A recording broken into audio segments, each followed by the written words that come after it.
Number one, true or false. Good sleep starts long before bedtime, and it's actually a daytime habit. True. Number two, yes or no, is melatonin safe and effective for long-term sleep support? There's not enough information on long-term use, but in some people, it can be helpful long-term. So it depends. Number three, one supplement you think is overrated for sleep? Magnesium. Really? Okay. Number four, one supplement that actually has evidence behind it. Hi, everyone. Welcome again to a new episode on Hormones and Hope. And it is my pleasure, it's my privilege to introduce you to today's guest because today I've been interviewing a few more throughout the nation. And I asked the other specialist that what is one lifestyle change that they would want their patients to learn from. And this is coming from different specialties. And everyone gave the same answer, that was sleep. So today I get the opportunity to actually introduce you to a triple boarded physician specialist in psychiatry, in sleep medicine, and integrative holistic care. Like what else? What are the combination that you could think of? That's Dr. Nishi Bhopal. She's residing in California, has her practice, a boutique practice, as well as an amazing sleep coaching program, which you all should check out, which, and you learn more about it from Dr. Bhopal herself. And it is again my delight. This is my fourth time I'm saying that, Dr. Bhopal, to have you on our podcast. And thank you for accepting the invitation. Well, thank you for having me. I'm delighted to be here as well and really excited to talk about my favorite subject, which of course is sleep. Yes, yes. And I think that should be on the top list now for lifestyle intervention, especially in this era. So before we get into the nitty-gritty details of the topic today, Dr. Bhopal, can you tell us, something or anything about you, anything fun, where you're from, and your passion, and why sleep medicine? Okay, well, thank you again for having me. So, I'm originally from Canada, from Vancouver, BC. That's where I grew up. But of course, I live now in the San Francisco Bay Area, as you mentioned. And my medical journey has kind of taken me all over the place. So, I did my undergrad in Vancouver, medical school in Ireland. Then I did my psychiatry training in Michigan, in Detroit, Michigan, sleep medicine fellowship in Boston, lived in Chicago for a few years, and then moved out to California.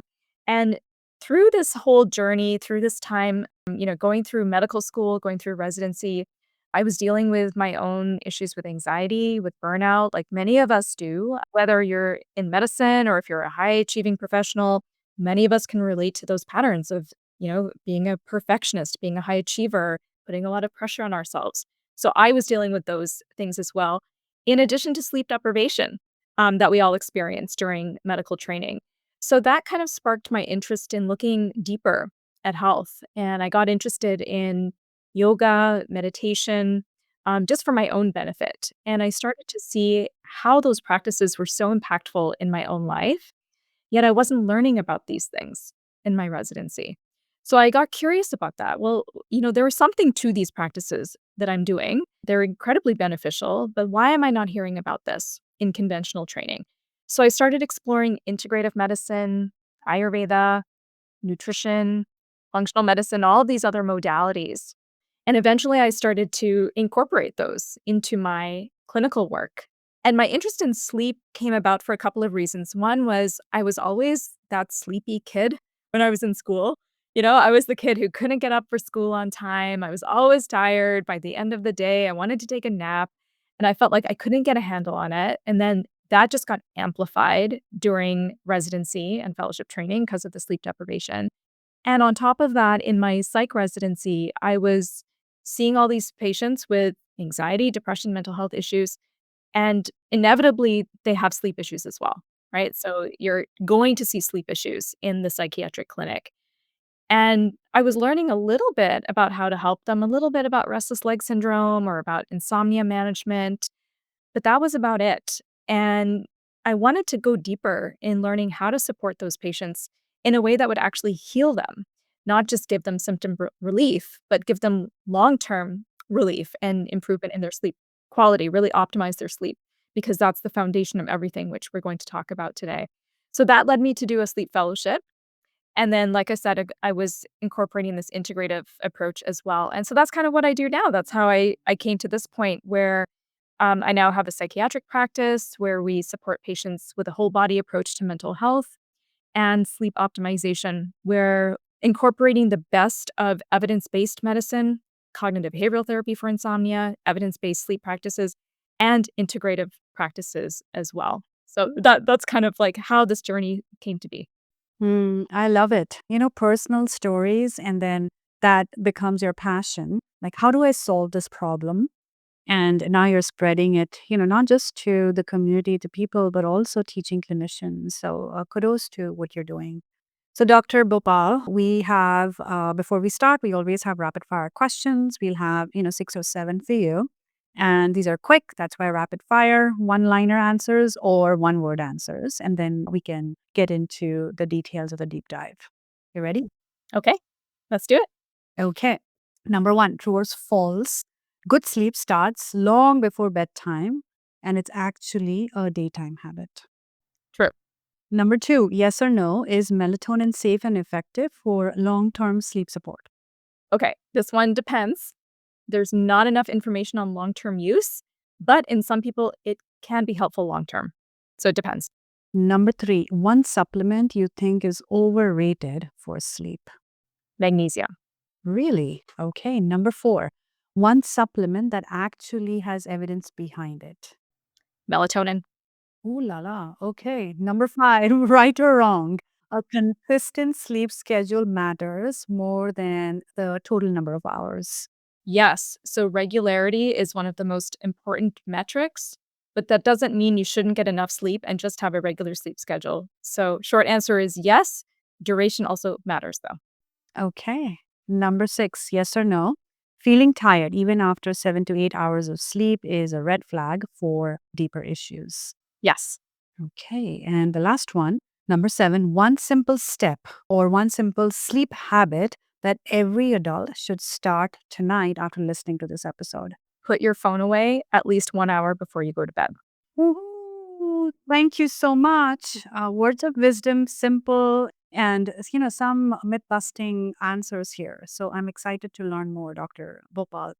Before we get into, because I think some of those questions need more of an elaborate answers, if you can just give us an overview based on your expertise that why sleep is so important. So, how is it actually impacting our hormones, our metabolism, even like our long term productivity and longevity?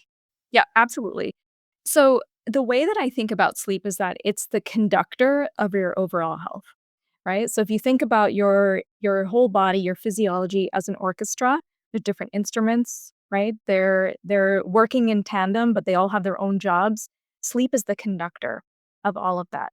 So when you're not getting good quality sleep or you're not getting enough sleep, that orchestra just it kind of goes awry, right? It's not playing that beautiful melody.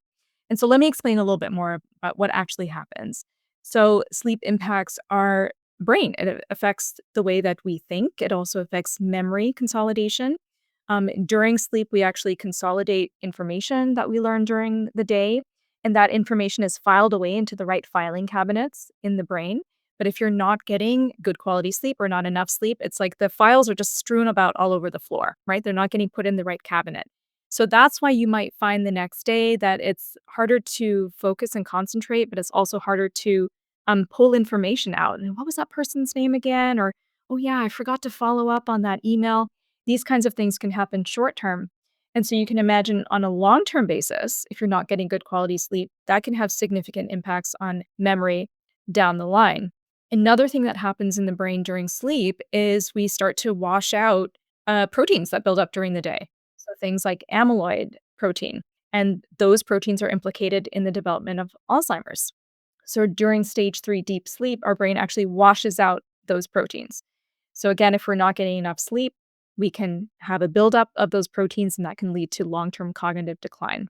But if you just think about the short-term effects as well, like we all know that phrase, you woke up on the wrong side of the bed, and we all can relate to that feeling of not getting enough sleep, you're cranky the next day, you have those memory issues or focus issues, like I was talking about. Maybe you're more snappy at your partner. And that's because not only our cognitive functioning, not only are those aspects impacted, but our emotional regulation is impacted too. So there's mental health impacts as well. And there's a bi-directional relationship with mental health issues and with sleep. So we know that anxiety and depression increase the risk of sleep issues, but vice versa. Having sleep issues increases the risk of developing anxiety and depression, and it also makes those conditions harder to treat. So the relationship goes both ways. On top of that, sleep impacts metabolism. So again, if we're sleep deprived or not getting good quality sleep, we have a shift in our hunger hormones, and this, I know this is your domain, so you have a lot of expertise in this area, which is we have an increase in ghrelin, which is the hormone that makes us feel hungry. I remember that by makes your stomach growl, or it's a little hunger gremlin. So you have an increase in that and a decrease in leptin, which is the hormone that helps us feel satisfied. So people might eat more calories, and actually studies do show this when people are sleep deprived. They eat at least 300 more calories per day. Your shorter sleepers also have a higher risk of developing other metabolic issues like type 2 diabetes and so on. On top of that, our immune system is affected. So sleep is kind of like your software update. That's what happens when you're sleeping. So your immune system is upregulated. When people are sleep deprived, you actually have a lower response to vaccinations. Vaccines aren't as effective. So the list goes on and on. I mean, we could talk for days about all the impacts of sleep and how it affects our physiology. But ultimately, sleep is a way to reduce inflammation. It's a way to improve your metabolic function. It's a way to improve your cardiovascular health, your blood pressure, and it's a way to improve your mental health, your cognitive functioning, and your overall sense of health and well-being. Yes. It's basically like in physicians when, the audience, if there are patients and you're seeing physicians, we have vital signs, right? The blood pressure, the heart rate, etc. And for me, and I'm pretty sure for you, if you may relate, sleep and bowel movements have become my other vital signs. Um, why has this become so important now, like sleep? What have we lost over the last few decades that, now we have this specific specialty, because we have so many disorders and the diverse implications that it is having if it's abnormal, the sleep? Yeah, I think that's such a great question. And well, on one hand, there's just been greater awareness of sleep. Like when I did my sleep fellowship back in 2012, it was not really commonplace at that time. And even some of my attendings asked me, "Why are you going to sleep medicine? Like what even is that?" I didn't even know that it was a specialty that you could go into when I started my residency. Now there's much more awareness about sleep issues. People are talking about it on social media. A lot of people are wearing sleep trackers like Aura Ring, Fitbit, and things like this. So there's just a lot more awareness, which is a wonderful thing. But as you said, there are so many sleep issues in this modern day and age, to the point where the CDC has declared that insufficient sleep is a public health crisis because 1 in 3 adults in the US are not getting the recommended amount of sleep. Why is that? Well, it could be because of our modern world, just the amount of technology that we have available to us, the amount of stimulation we have 24/7, work schedules as well. So, there's so many different reasons. We're also seeing higher rates of obesity, so that can lead to other sleep disorders like sleep apnea. We're seeing that there are nutritional deficiencies and insufficiencies, maybe related to depletion of micronutrients in the soil.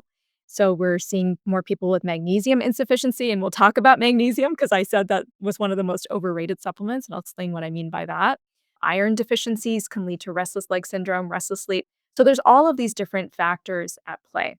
Sleep is absolutely one of the vital signs that I look at with my patients, whether they're coming to me for sleep issues or if they're coming to me for psychiatric support. One of those things where, if I ask a patient, how do you sleep or how much sleep are you getting? Based on their answer, I can almost immediately tell, okay, what's going on with them. Okay, you're struggling at work. You're struggling in your relationships. You're probably experiencing anxiety and depression that's not getting better. You're probably experiencing headaches or migraines that aren't getting better. You're struggling with weight gain or difficulty losing weight, things like this. And we can oftentimes trace that back to some kind of sleep issue that's at play. Not always, but many times we can. And I love that you mentioned bowel movements as well, because sleep is important for gut health, When we are not getting adequate sleep, it causes gut dysbiosis, changes in the microbiome, and that can go hand in hand with issues with bowel movements. So sleep is absolutely one of those fundamental factors, those fundamental vital signs that all of us deal with, right? Everybody has to sleep. And if you're a physician or a clinician working with patients and clients, they all have to sleep too. So it's one of these things that all need to have some understanding of. Yes, very, very beautifully said. It actually ties in with the way you were describing about the orchestra of, how everything has to be in harmony for the melody. So that one piece, sleep, is going to be so crucial. So you also mentioned about the sleep devices. So there are sleep apps, the Aura Ring. Do you use this in your clinical practice, or if patients are asking you that, I would love to use this device, do you usually use the data to interpret or help your patients? I do. Yeah, I do. Depending on the patient. So I actually have an Aura Ring myself. Mine died, so I'm not wearing it at the moment. But I do find it to be a useful tool with the caveat that for patients who are struggling with chronic insomnia, I usually recommend they don't use their tracking device because it can start to create a little bit more fixation on sleep, a little bit more anxiety about it. So in those cases, I usually recommend putting the device away. Let's tune back into your body. But for other patients, the device can be incredibly helpful. And I was actually just chatting with a colleague of mine. He had posted something on LinkedIn. He's also a sleep doctor. He posted on LinkedIn about the impact of alcohol on sleep. And we were having a discussion about that and how trackers can be really useful in that regard. Because oftentimes when we speak to our patients about the impact of alcohol on sleep, nobody wants to hear that, right? They don't wanna hear that that evening glass of wine is having a negative impact on their sleep quality when they feel like, "Well, no, it helps me relax, it helps me fall asleep." But if you look at the data on your tracker, you're gonna see that your heart rate variability goes down, that, your sleep quality decreases. So these tools can be useful for behavioral change and for motivation and tracking those changes over time. The other way that I do find them helpful is to kind of see how much sleep are you actually getting. These trackers are usually pretty good at sleep duration. They're not so good at sleep staging, though. So, for anyone who's using a tracker, don't get too fixated on how much REM sleep or deep sleep you're getting because these trackers are really not good at measuring that. So I don't even look at that data. I'm looking more at trends over time. So I do like to look at the heart rate variability and the sleep duration and sleep regularity. Sleep staging, I usually don't look at. That's interesting to know, yes, because there are several of my patients who are fixated, cannot live without the Aura Ring. And now I get to learn more about, and they're usually focused on the REM sleep, or and what's the stage I am in most of the time. Thank you. Yes, and you can look at the trends so you can see, okay, my REM sleep has increased, over time because I've implemented a more consistent sleep routine and I've cut out alcohol or, whatever it is. But that absolute percentage is really not that meaningful. How insightful. Okay, so this now we know the importance of sleep, and one is, also is seeing a clinician if there is a sleep disturbance, and you have these apps or devices that can also track with the help of expert. Coming back to the rapid fire questions, because we had a couple of them relevant to supplements, and this is your expertise.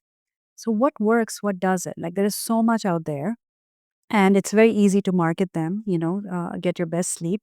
But how does a consumer or your patient, how can they get some insights today that this is definitely not for me and maybe I could consider this but also seek medical expertise? So what do we have in terms of evidence? Yes. Okay, great. So, the first thing I tell people is that supplements are just that. They are a supplement. They are an adjunct to sleep promoting behaviors, to healthy lifestyle, to sleep treatment, right? They are not the sole thing that are going to help you get better sleep. Supplements just don't work that way. The second thing for people to know, and this is something we teach inside of our sleep coaching program as well, is that if you are going to be using a supplement, one, remember that just because something is natural doesn't mean that it's safe. So it can have interactions with other supplements, with other medications. So you want to check with your doctor or your healthcare practitioner to make sure it's appropriate for you. The second thing is that supplements are regulated differently by the FDA. compared to medications. So what that means is that companies can bring these supplements to market without getting FDA approval. So they can make all kinds of claims about what their supplement does, and it doesn't necessarily have to match what it says on the label, right? So you want to be using, if you are using a supplement, make sure it's third-party tested. And what that means is that it's been tested to ensure that what it says on the label is actually what's in the supplement itself. This is of particular relevance to melatonin, which I'll speak about in a moment, because there were some studies that came out in the past few years. One was in the Journal of Clinical Sleep Medicine in 2017. The other was in the Journal of the American Medical Association in 2023, looking at over-the-counter melatonin supplements. And they found that some of them didn't have melatonin in them, even though they were marketed as a melatonin supplement. Some of them had hundreds of times percent more melatonin in it than what the supplement claimed. So again, we need to just be really careful with quality. Okay, so what actually works for sleep? So again, there's nothing that quote unquote works in terms of like you're going to take it and it's going to make you fall asleep. But there are supplements that can be helpful as a support. The one with the most data is melatonin. Melatonin is produced naturally. Our brain and gut produce melatonin. Melatonin is a sleep wake regulator. So it's not a sleep aid, it's more of a signal. It tells your brain that it's time to sleep, but it's not a sedative, right? It's not going to work like Ambien or something like this. But melatonin can be really useful. It's actually not indicated for chronic insomnia. And this is where I see a lot of people getting stuck because they're struggling with insomnia. They're trying melatonin and they say, oh, it didn't work for me. Well, it's actually not meant to be used for chronic insomnia. And this is important for physicians and clinicians to know as well, that there are ways to use melatonin strategically. And that's something we teach inside of my sleep education program for clinicians. But when you use it strategically, it can be quite effective. And what it is useful for is circadian rhythm disorders. So we can use it for that. There is evidence for its use in patients over the age of 55 because our melatonin secretion decreases with age. So after about the age of 50 or 55, your brain produces less melatonin. So extended release melatonin 2 milligrams is actually indicated as a prescription in many countries, like the UK and Australia. It can be useful in menopause. There's some research for that as well. So there is good evidence for melatonin, but it has to be used correctly. Magnesium, I'll just say a couple lines about that because that's one that I see a lot of physicians talking about it. I see a lot of my patients taking it. It's all over social media. I get lots of ads for it on Instagram. Magnesium is a supplement that I use a lot with my patients. In fact, I have most of my patients on some form of magnesium because it is such a critical nutrient. It's involved in hundreds of different enzymatic reactions. It's not a sleep aid, though. Like, I've even seen physicians say, like, "Oh, I don't wanna take magnesium because it's gonna make me sleepy in the morning." And maybe for some people, it does have that effect, but the data on magnesium for sleep is actually pretty limited. There are some small studies showing mixed findings in older adults, but overall, we don't have a lot of good research saying that magnesium is supportive for sleep. But like I said, it's such a critical nutrient that it works in the background as a support physiologically, but not specifically as a sedative. So I think that's why I said it's the most overrated supplement for sleep because it's actually not really that robust when it comes to sleep issues. I've had a lots of patients like the mood stabilizers, and I had one of the psychiatrists also interview. What about ashwagandha for sleep? Mhm. Yeah, so there actually is evidence for ashwagandha for sleep, and the studies have looked at about 600 milligrams for 8 weeks, and it can be helpful for patients who have anxiety, for people who have high stress, that sort of nervous system hyperarousal, and so I do use it in those, patient populations. Again, we wanna use a good quality supplement. The supplement should be made from the root extract. 5% with analytes is what's shown to be effective. And it does take about 2 months before people start to notice an improvement. Because I'll have patients tell me, well, I took it for a week and it didn't do anything. Well, it's not enough time for it to work because it's an adaptogen. So it helps your body adapt to the effects of stress. And it also should not be taken indefinitely. So I usually recommend taking it for about 12 weeks and then you take a break and we reassess. Again, quality is incredibly important, so you wanna make sure it's a third-party tested supplement, and Ashwagandha can have other impacts on blood pressure, on thyroid. So again, it's not something to be taken just kind of on your own, especially if you have medical issues or are on other medications. It's a powerful it's a medication that's been used in Ayurveda for thousands of years. So we need to treat it as such. Thank you. I got to learn more about magnesium today. Okay. So there was one more. I think I've had a few patients seek your care and the sleep coaching, and I've seen the prescription, not prescription, but suggestion of L-theanine. What's the role there? Yeah, great. So L-theanine, yeah, it's one of my go-to supplements for people who need more support with anxiety. It can also help with ADHD-like symptoms, and it's calming. So it's not a sedative, it's not a sleep aid, but the way that it can support sleep is by calming the nervous system. And that allows us to access sleep because then we're not in this kind of like hypervigilant state, right? So, a few cases where it can be helpful is for those people who are struggling with winding down, they're dealing with a lot of anxiety. There is actually research showing that it can be effective for children with ADHD and sleep issues as well.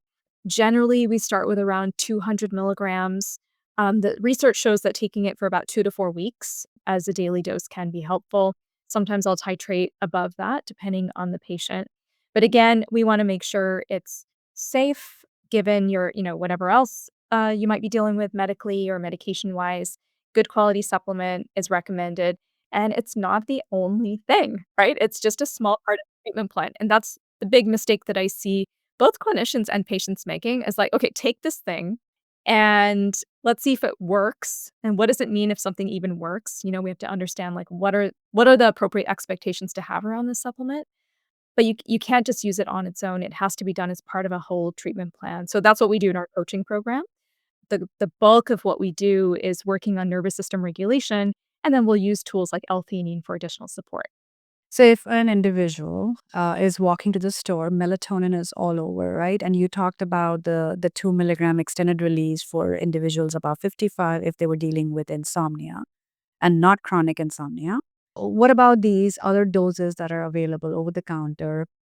I have so many friends who use it for their jet lag changes, and that's been very helpful. So, what do we have in terms of evidence for using the lower doses for anyone walking into a grocery store or a pharmacy? Yep, great question. So the way that I think about it is dividing into a physiologic dose and a pharmacologic dose. So generally what we're using is a physiological dose, meaning a dose of about zero point 0.3 to zero point 0.5 milligrams. And that is typically what we're going to use for circadian regulation, whether it's from jet lag, shift work, delayed sleep phase, advanced sleep phase, these kinds of conditions. So, mostly when I'm using melatonin with my patients, I'm using it for circadian shifting or circadian regulation in a dose of about zero point 0.3 to zero point 0.5 milligrams. Personally, I'm a little bit on the night owl side. So, if I need to shift my rhythm, I use zero point 0.3 milligrams. And that's what most of the data supports. For general sleep support, the data kind of shows that zero point 0.3 to 3 milligrams is what is most effective. Once we start going beyond that, beyond like 3, 5, 10 milligrams, you might see at CVS or Target, those are more like pharmacologic doses. Those aren't as needed for most people. They might make you feel more sedated. That's why we call it a pharmacologic dose. There is an indication for those higher doses for REM behavior disorder.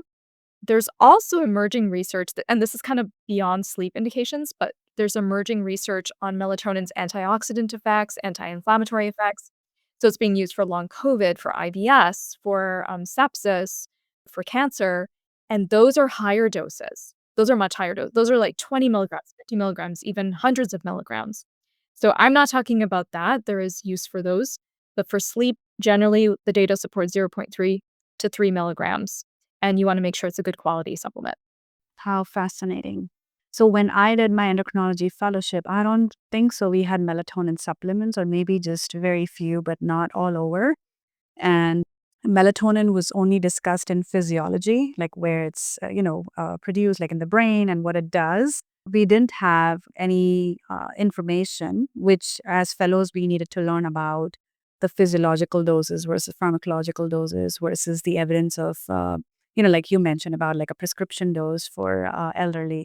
So in 10, no, more than 10 years, it's been a while. So 18 years, we've learned to, like you're telling me about the data. So I'm guessing all this data is the last 18 years or a decade. Yeah, so yeah, in the last, 10 to 15, so when I was in my sleep fellowship, we were using melatonin supplements, but only for circadian, indications in that zero point 0.3 milligram dose. Even just in the last, like, 2 to 3 years, there's been this explosion of research on its other indications that I mentioned, like the anti-inflammatory effects and things like this. So I think, like, in the next 5 to 10 years, we're gonna be seeing, like, even more emerging evidence on melatonin and even more use cases for it, and a clearer answer to that question on whether or not it's safe for long-term use, which is one of the rapid fire questions. Because right now we just don't have enough research showing what happens when it's taken long term. So, yeah, it's one of the most widely misunderstood supplements out there when it comes to sleep issues. You'll hear from your patients, like I hear all the time from patients and from colleagues, melatonin doesn't work or it didn't work for me. And there's usually three reasons for that. One is that it's the poor quality supplement. Number two, it's the wrong indication. Or number three, it's the wrong timing. Because melatonin is a chronobiotic. It tells your body what time it is. So if you're taking it at the wrong time, it's either going to be ineffective or it's going to have the opposite effect that you want. And that's based on something called the phase response curve. So I have a whole training on that on my YouTube channel if anyone wants to learn more about the phase response curve and the right timing for melatonin. But it's not as simple as just going to CVS, getting a melatonin supplement and taking it at bedtime. There's more nuance to it. How fascinating is this? How fascinating. Thank you. This was basically a myth busting, the rapid fire plus every small insight and detail that you provided today. So before we end the conversation today, Dr. Bhopal, if you can share, because one of your expertise is integrative holistic care, and you talked about merging or integrating lots of other strategies. So what are these real life strategies? And one of your rapid fire was technology, like one habit for everyone was to stay away from screen or technology.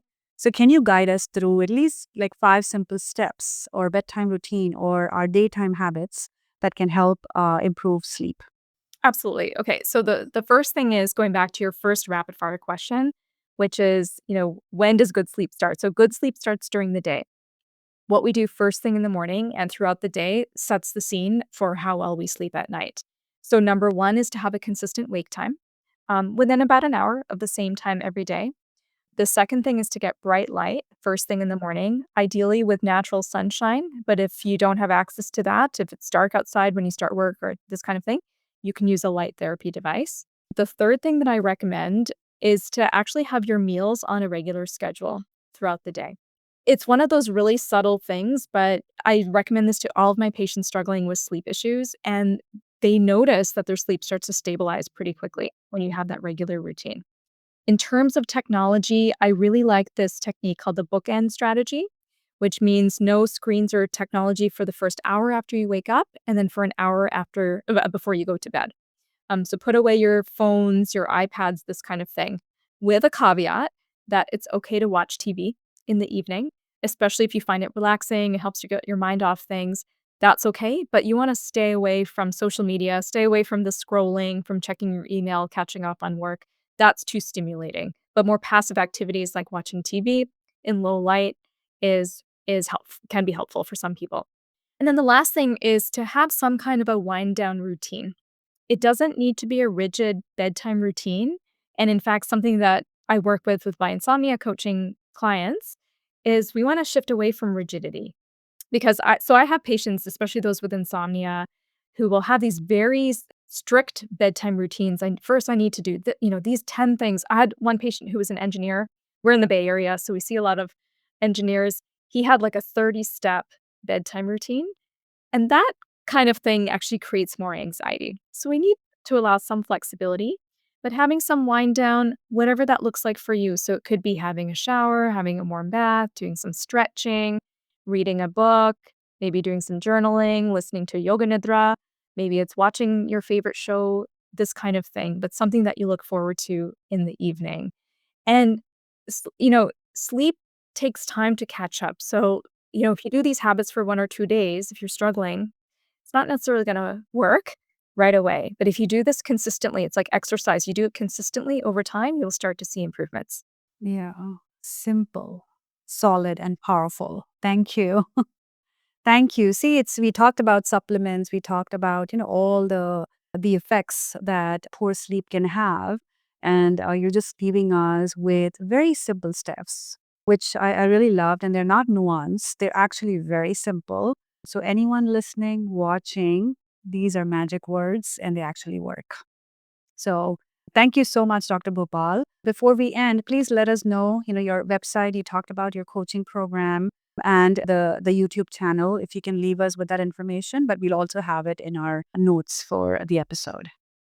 Excellent. Well, thank you so much. And I just want to say one last thing before we wrap up, which is, so let's say you're doing all of these things, you're following all the steps what I just shared, and you're still struggling, then don't hesitate to get an evaluation because sleep issues are highly treatable. And there's over 40 different sleep disorders. So, there could be sleep apnea, restless leg syndrome, hormonal sleep changes, circadian rhythm issues. So, if you're doing all the things I described and you're still struggling, go and get evaluated for that because there's help available. And as far as where people can find me, so you can find me on YouTube at Intra Balance. It's INTRA Balance. I've got lots of information about sleep there. If you want to work with us for sleep coaching, you can go to our website at Pacific Integrative Psychiatry. So it's pacificintegrativepsych.com, or you can connect with me on LinkedIn. Okay, there you go. So if you need medical expertise, not sure where to start, either talk to your physician or you have all these resources that Dr. Bhopal shared with us. Thank you so much. It was such a delight to learn a lot about sleep today. Thank you.